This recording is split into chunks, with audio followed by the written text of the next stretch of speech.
Well, I thank the gentleman for yielding, and I thank you for hosting this because this is extremely important. I hope people are paying attention to this. As I say, what we're doing right now is intergenerational theft. $31 trillion in debt. That is intergenerational theft. In fact, Madam Speaker, by the time I'm done speaking tonight, just my part, the federal debt will have grown by more than $13,000. That's right. I suspect I'll take about 3 minutes, maybe 4.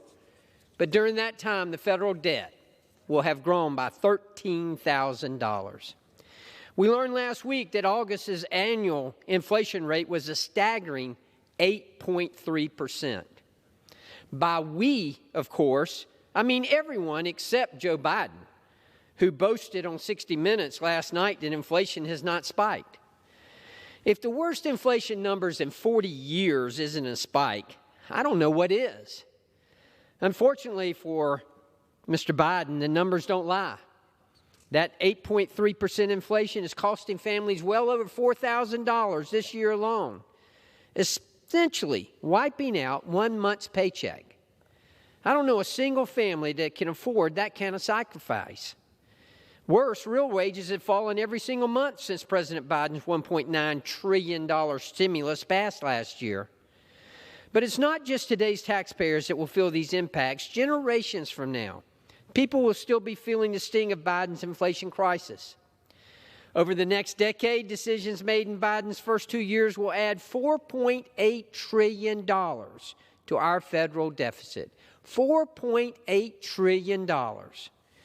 Decades of lower interest rates have spared the federal government from facing the true costs of borrowing at such high levels, but today's inflation has forced the Federal Reserve to raise interest rates. We are quickly approaching a point where the interest alone on our federal debt will overwhelm our federal budget, resulting in dire economic effects. 1% of higher interest rates would cost the federal government $400 billion every year starting next year. Just 1% rise in the interest rate costs the federal government $400 billion in extra interest. That's on top of what we're paying already. That's money we could spend on national defense, health care, and other of the many priorities our nation faces. But instead, we're paying interest on our debt. Interest payments will pass defense spending by the end of the decade. They'll pass Medicare by 2046 and Social Security by the midpoint of the century. As the Federal Reserve continues to raise interest rates to combat inflation, which will likely happen again this week, this only gets worse. This, again, is intergenerational theft. Every year, we add more than 4 times the entire U.S. population to our national debt. The time to act is now. We're stealing from our children and our grandchildren and deferring a crisis for them to fix. We must act. Each year that goes by without increased deficits digs our hole deeper and deeper. It's time to put down the shovel. One of the first things we learned when I became a member of the Georgia State Legislature was when you're in a hole, quit digging. We're in a hole. We're stealing from our children and our grandchildren and deferring a crisis for them to fix, and we must act. As a medical professional by training, I'm well acquainted with the Hippocratic Oath, which famously says, first, do no harm. Congress must take a similar approach when it comes to our budget. Congress doesn't control interest rates, but we can control how much money is added to our national debt. Responsible fiscal policy that balances our budget is the first step to walking away from the fiscal cliff, over which our children's children are already dangling. President Biden's budget calls for $1 trillion in deficit spending every year going forward. Again, that is money we do not have and cannot continue pretending like we do. Republicans must insist on reining in this spending. That means no more trillion-dollar packages that pour fuel on the fire of inflation. That means eliminating our deficit so we can pay off our outsized debt. That means returning the budget process to regular order. You know, Washington Democrats recently passed the Inflation Reduction Act, or as I like to call it, the Inflation Acceleration Act.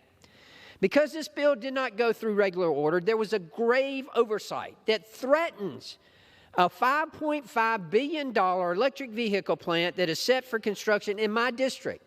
It's put it in jeopardy. This highlights just how important it is that bills go through regular order. If we had had a committee markup on this, we could have called it. If we had vetted it. One of my favorite sayings is that none of us is as smart as all of us. That's why all of us should be involved in this. The same logic applies to budgeting. If we don't give our members the ability to read, debate, and amend legislation, we end up with policies and proposals and budgets that hurt the same people that purport to help.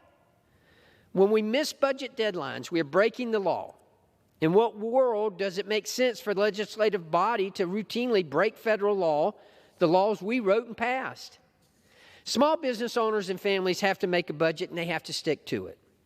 It's time to restore fiscal discipline in Washington, D.C. It's time to balance our budget. Again, I want to thank the gentleman for allowing me this time, and I want to thank him for hosting this. This is important. You know, I don't know what it's going to take to get people's attention, short of a catastrophe. But I do know this: we cannot continue. We cannot continue on the route in which we are right now. This is intergenerational theft. We cannot leave this to our children and our grandchildren. I thank the gentleman, and I yield back.